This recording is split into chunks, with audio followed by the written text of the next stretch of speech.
Hello my geek guys and gals, MaskedGeek here with a very important vlog update to explain why I've not been on YouTube for the past couple of weeks. A lot of shit has happened which has not been intentional. I'm not going to go into a great deal of detail about everything, but it all mostly kicked off with YouTube sending me a lovely email saying that, hey, we're talking to creators and we're listening, and as such we're deciding to demonetize all YouTube channels that's got less than 1,000 subscribers and don't meet the 4,000 hours per annum watch mark. That's fucking great. Yeah. Like you really talk to YouTubers, YouTube. Brilliant. You don't even talk to the big YouTubers. What chance a smaller YouTube channels got? That was one thing that really started kicking off, and yeah, I was really angry with that. Not so much of the money aspect of it, but it was just like a fucking blanket ban of get good or we're just taking everything away from you. Well, not everything, but the money aspect of things, and having, I think it was custom links in end cards. I think that might be going away. I'm not too sure. I can still do end cards and custom thumbnails and things like that. To me, when I was seeing that monetary aspect of what I was gaining in the videos, even just seeing a small amount creep up, it just felt like I was actually being able to do something, that I was contributing to the community, I was contributing to the YouTube scene, and seeing that steady increase, it just made me feel like I had at least some kind of motivational goal to go towards. The more I can do, the more it shows that people are watching my videos.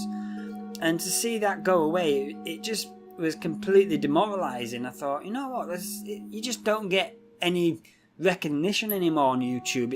They just become another faceless conglomerate organization that they care more about what they earn and what the shareholders earn, rather than actually appeasing the creators that actually support the YouTube site itself.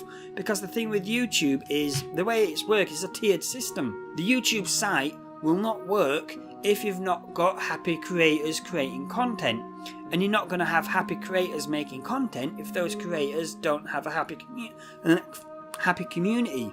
So without the community, you wouldn't have your creators to create content for that community. Without the creators making that content for YouTube, you wouldn't have YouTube. Simple as. So with YouTube just saying now, and we're going to do this, we're listening, fucking EA kind of thing, but yeah, we're listening, but they don't listen. They just do something. They don't even freaking give you advance warning or anything. I mean, okay, even with the email, it says, if you don't get good by February the 20th, we're taking this away from you. That's not really advance warning in my opinion, because it's like, bang, straight up, there it is. There's the email. Here's 30 days. Get cracking. No, they didn't come to us and say, we're going to be making this kind of change. This is what we're thinking about doing. We would expect, we would like your opinion or something to that degree now. They just come out and say, right, bang, we're going to take this away from you. Yeah, great. Love you, YouTube. So that was demoralizing, and I really got kind of vocal on Twitter, so much so that the Twitter bots actually started flagging my account for abuse. So, yeah, that was fun. But still, the way I just feel about YouTube, you know, I'd rather have those messages stay up and be flagged for that short amount of time, because I don't normally do that kind of thing. Then, just as I was beginning to settle down on what was happening with YouTube there, I had some really bad freaking news, which really knocked me every which way to Sunday and back again. Because on Tuesday, January the 23rd, is it? Yeah, because it was 30th. Yeah, so it's January the 23rd, a neighbour of mine passed away.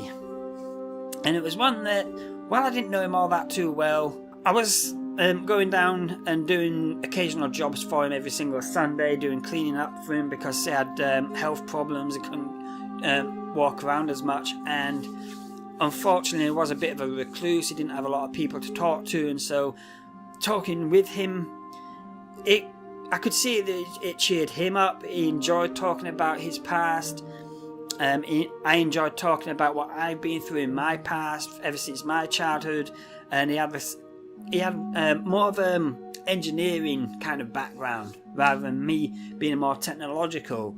But the electrical engineering ties in with the technological because you need to be able to build the PC components to be able to make the PC part to fit into your computer.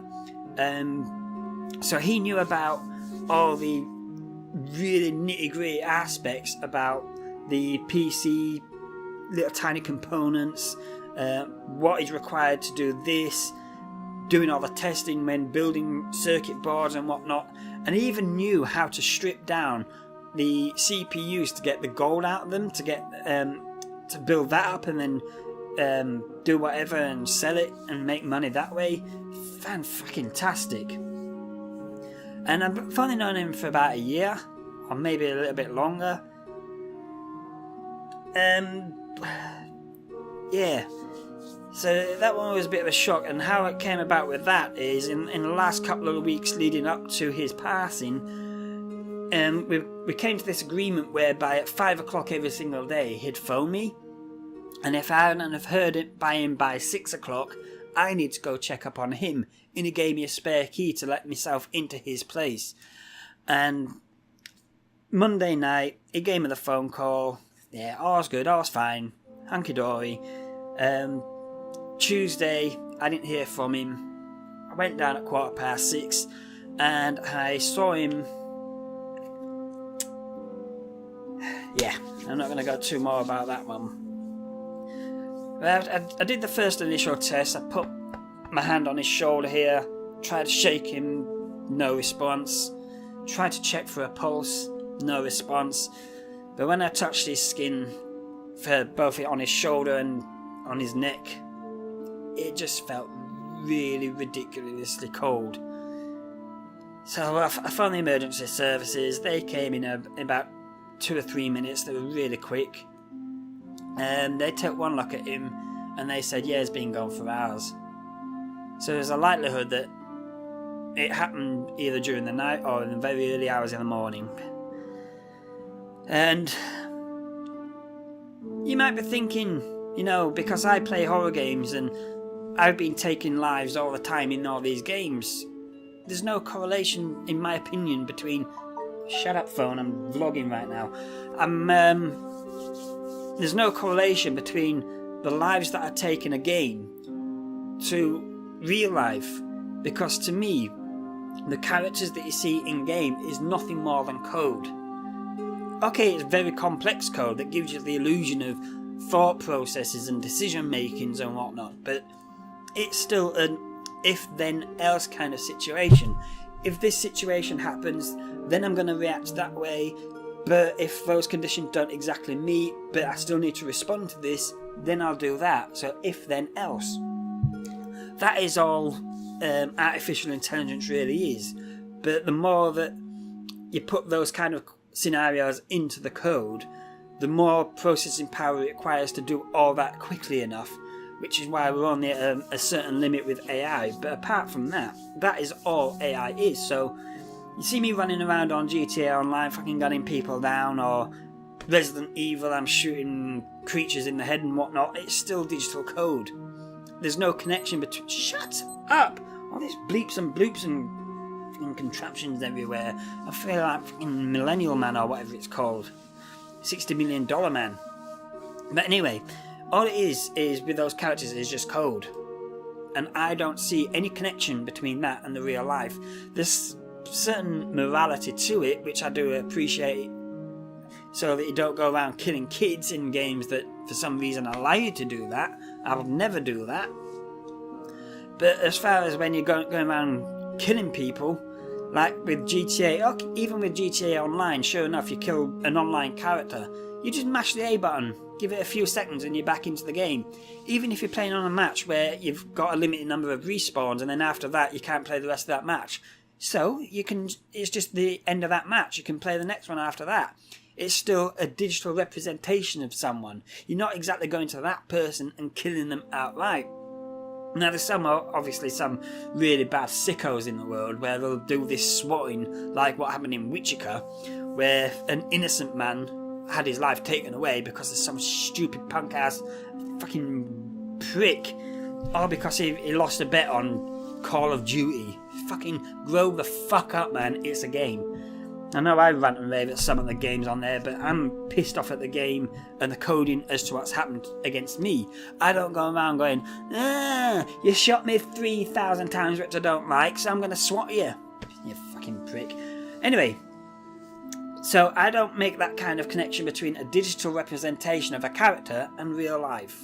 So I don't mind going around killing umpteen amount of people in games, because it's a game. If it's a game that allows you to do that, then do it. That's the whole architecture. That's the whole mechanic of the game. So I'm perfectly all right with taking digital lives in a game, but you know, when it happens in real life, and well, you know, it's not a situation that I'm going to be talking about. Like, I'm not going to be joking about it like what the Paul brothers did, which was completely and utterly disrespectful. And I'm not going to go back into the whole YouTube aspect of that one as well. It's just like a fucking slap on the wrist for them. No, what happened with my neighbour? It wasn't suicide. He was never suicidal. He was generally upbeat about things. He did say to me a few times that, you know, should he pop his clogs, that it does have a do not revive order. He said to me, just don't worry, just if it happens, it happens. But he was content with the life that he had, and because we had similar views, especially with the taste of movies that we both had, we both like to discuss about what we watched. So yeah, it was generally upbeat with that, and it was. I'm not sure exactly what happened, but it was definitely an accident that caused something to happen to him. And I'm more than likely thinking that what's happened is he lost his balance somehow, and he cracked his head open. There's a lovely wound over here, and he might have lost consciousness for an hour or two, I'm not sure. But either way, he sat down to try and recover himself, and I'm thinking that a blood clot from that injury circulated round and caused a heart attack or something. I'm no medical expert, so I'm not sure about that one. So that's why I've been off YouTube. YouTube itself fucked me over, and then the person of my neighbour, my esteem in life itself just took a fucking nosedive. So, yeah. So, what's going to be happening now for the future with YouTube? So,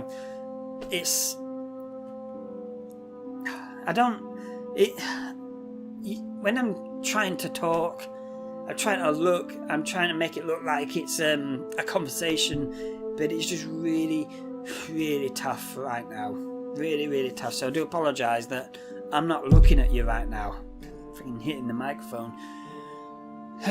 Anyway, so yeah, the future of the YouTube channel. So I'm still pissed off with YouTube. Completely and utterly. I'm still pissed off with them with what they've done. So my form of protest on that one is, I'm not going to be watching any other of my people that I'm subscribed to when they live stream on YouTube, flat out. I'm already demonetized. I've already taken off the monetization aspects voluntarily from my channel, so unless there's some kind of stupid ass copyright claim that goes on a video of mine, you won't see any further ads on any of my videos henceforth. And I'm only going to be concentrating mostly on live streams. Going to do live streams when I can. I can't yet set out a schedule for it, but I'd like to be able to do as many live streams as I could. Keep following me on Twitter, because that's when I'll be posting updates of when I'll be live streaming. It's at MaskedGeek_YT. And there are still a few games that I want to play which are incompatible with Twitch, because of good old sexual content and nudity and whatnot. So in due course, I'm still going to play those. I'm still going to do the occasional playlist for YouTube, but I'm not going to concentrate as much on YouTube anymore unless they change their stance, which I don't think they will. There are a couple of other games which I've tried live streaming, but the software for some reason isn't compatible. So I did try doing Fallout 4 as a live stream to go to Far Harbor, but it didn't want to work. So yeah, I'm still going to do a playlist on Far Harbor because I really want to play that one. And for the playlists that are currently ongoing, yeah, I think I'll probably still do them as pre-recorded, because like Welcome to Hanwell, there's a lot of exploration on there which can be very boring. So the playlists that are ongoing so far at the time of me recording this video, I will continue those as best as I can, and I'll get round to them as soon as I can. Although there will be some casualties, because like Prey 2016, the most recent Prey, it was a really fun game to start out with, but I've reached a point in that game whereby the difficulty just ramps right up, and if all the shit that's happened to me hadn't have happened to me, I would have still continued Prey. But because I'm just so demoralised with YouTube itself, I just don't fancy continuing that one.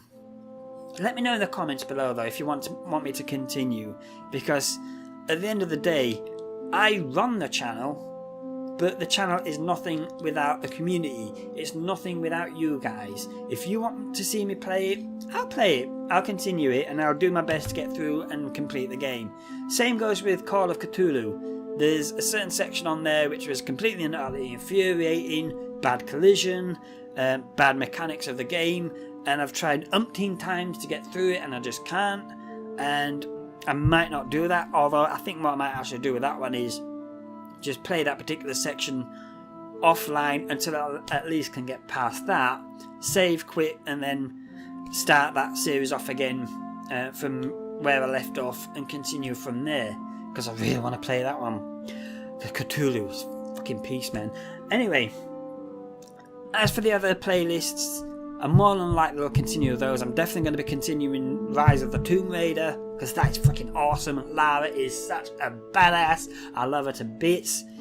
And once those playlists are done, yep, I'll be mostly live streaming henceforth from the future therein, if I can speak proper English, England-ish thing. That, yay, good. If YouTube does reverse its stance on that monetization aspect though, and then we can go back to being a YouTube partner, I'll go back to doing YouTube again, because I really am thankful with YouTube for finding the games that I have played so far. There's been some great games that I've found which I probably wouldn't have done on my own, and I generally do like it. I've been playing games since my youth. my youth. God, I've been playing games for pretty much most of my life, and I love it. I love gaming, and I think what better way to show how much I love my gaming than letting you guys watch me as well. So with that, my geeky guys and gals, I've ranted on long enough with this vlog, so I'm gonna end it here. As I say, keep tuned on